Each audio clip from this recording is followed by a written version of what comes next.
interesting to see what's going on. And I'm not talking about the recent political stuff with it. I mean, most of your celebrities, most of your artists, most of your local folks that are influencers and do big things within the community and what they do, they're on social media and they're on Twitter.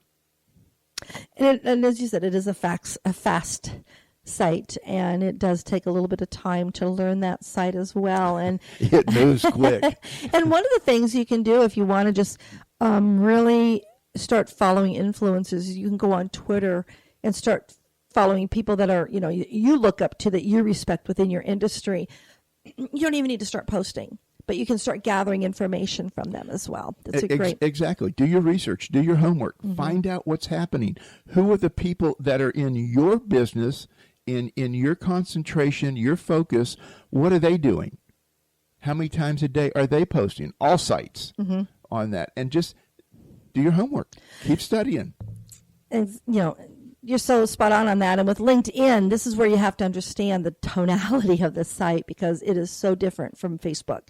It's mostly business to business, and what you're doing on this site is establishing your expertise. And you really want to do some really great networking with individuals that you meet there on LinkedIn.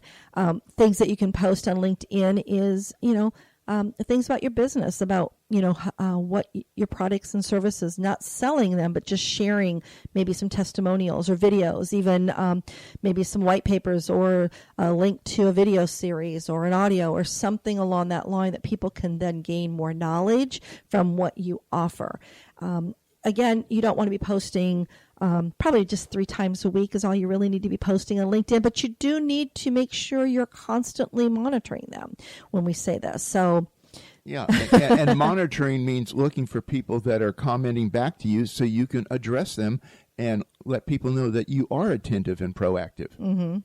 And your Instagram and Pinterest are pretty much very similar. What you're posting on Pinterest and Instagram are videos and images.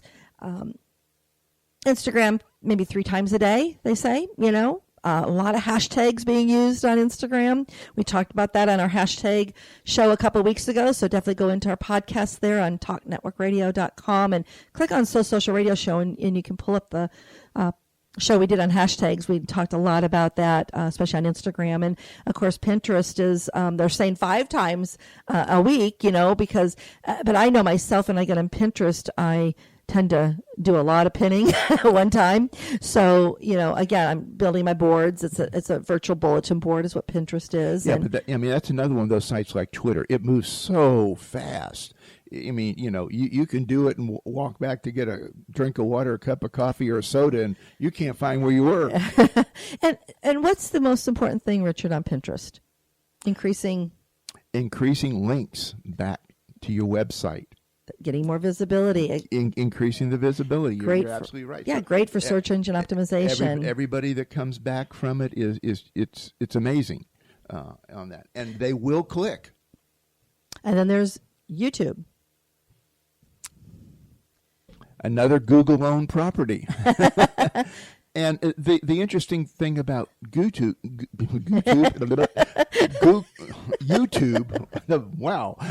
YouTube is the fact that not only can you do amazing video productions up on YouTube, but after your YouTube is finished and run for the first time, Google indexes it. It converts your audio to text. Wow. Where it can now be searched independently. So it's really important to know your keywords for your industry and what resonates. So, all of these things connect together at some point in time. Oh, they do. And the action step that you need to really take away from this is that you need to take time. Take time to learn the social media platforms so that you really understand the kind of content, which kind of content, I should say, performs best on each of these sites.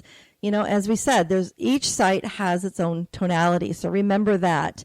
And when we're talking about these sites, and we've mentioned it a couple times, is another mistake people make is they don't know who their target audience is. And you have to know your target audience if you want to have success on social media. It's more than that. I mean, it's super critical on it. But if you've done any networking at all, you do have a hand up on what's there. You get to know some people. And once you know some people, then you can develop your own persona, your own personality, your own tonality to attract those people to you on any of your social sites.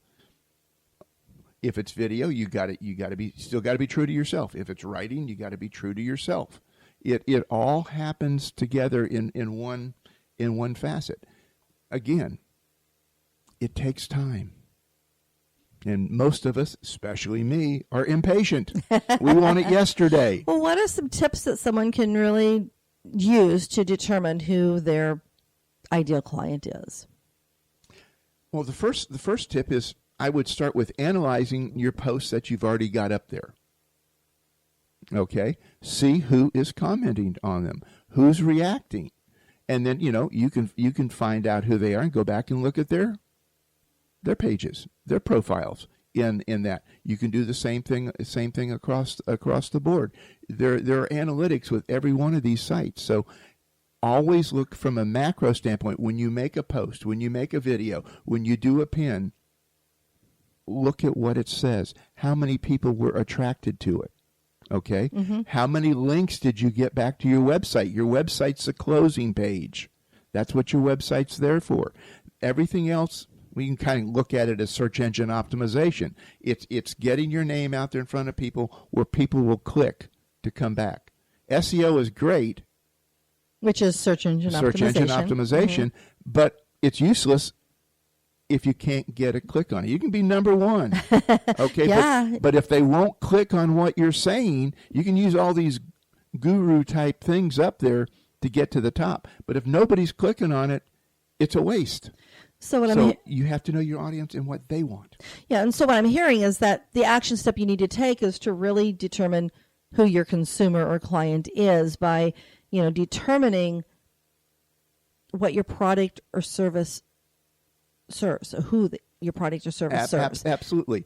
So you need to know exactly what your product or service, what problems or challenges it solves. Exactly. Let me go back to a grocery store example. In the area where we live, we have a nice medium high-end company that does groceries called Publix. Okay? At the other end of the spectrum, we have another well-respected company and everything, and it's called Walmart. They have great food, a lot of it the same on that. But it's two different clientele bases that go in there. Mm-hmm. Now, sometimes we all go into each one of them, okay? But for the most part, their business comes from a set base of people. And you have to look at that analogy and say, okay, I have my set base of people that Richard is going to attract. Cheri has her own, and you have your own in the audience. And you've got to know these folks. It's your life and death on internet, on social media, is determined on you being able to express what you have to say to the people that appreciate your tonality and want to hear what you say. Now, that doesn't happen overnight because not everybody hear you every day, every moment, every second. So you have to be persistent and consistent in what you're doing.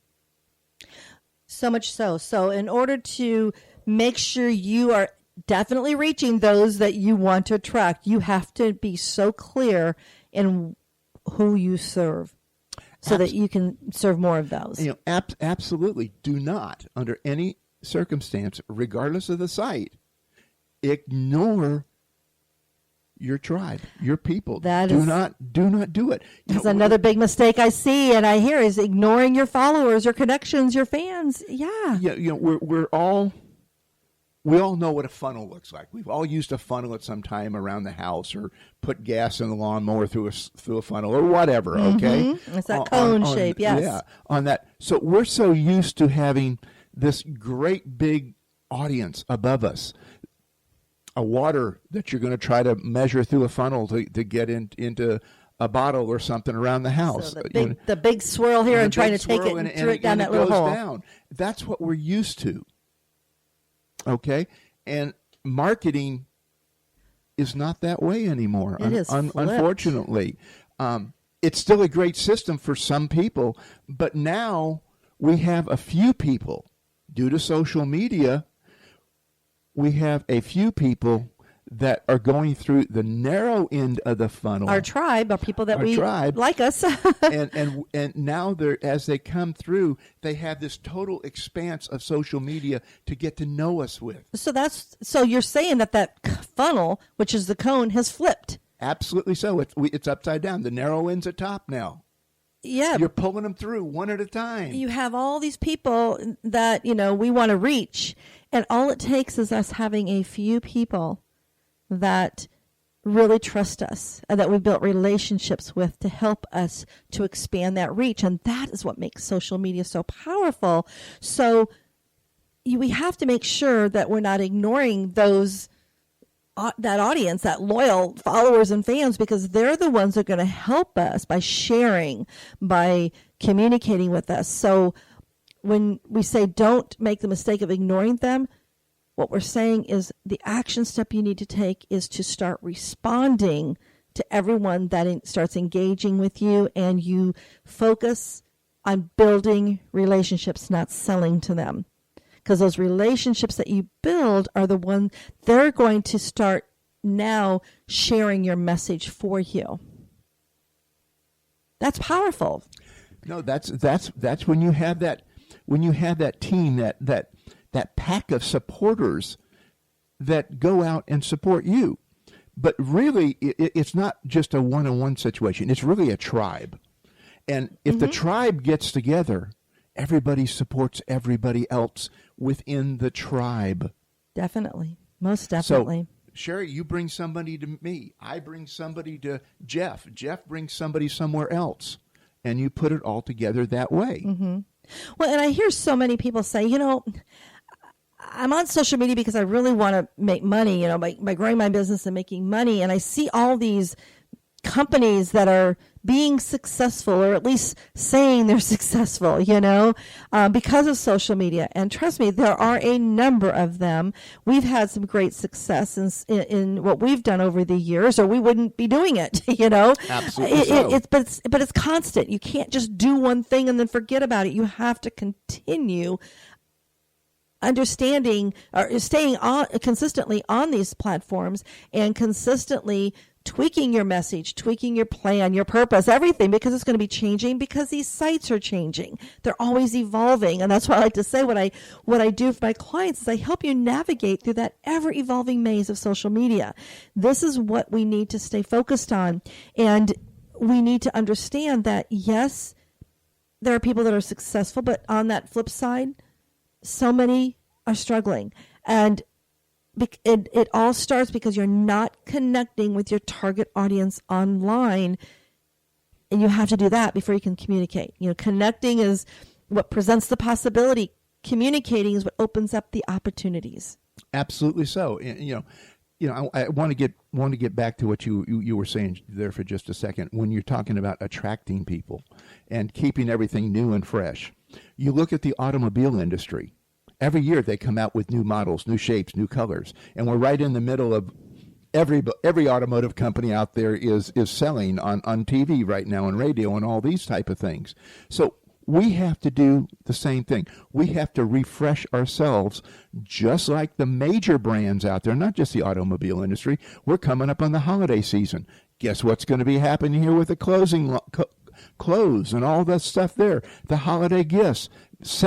Right after Labor Day, September 2nd or 3rd, whenever it is, boom, it's solid for the next 4 months, That's guys. right. In fact, you got to be in that mix. Starting next month, we start focusing on holiday marketing. Yes, it's September, but we have a lot of holidays coming up beginning in October all the way through into January. So what we want to make sure we understand is that, again, another mistake we see so many take is that people just rely on using these platforms for free. We have to understand that, as we said, social media has evolved. And you take Facebook, for instance. When we first got on a number of years ago and we were using it, we had fast success. because not everybody was using it. We're talking back in, around 2009. And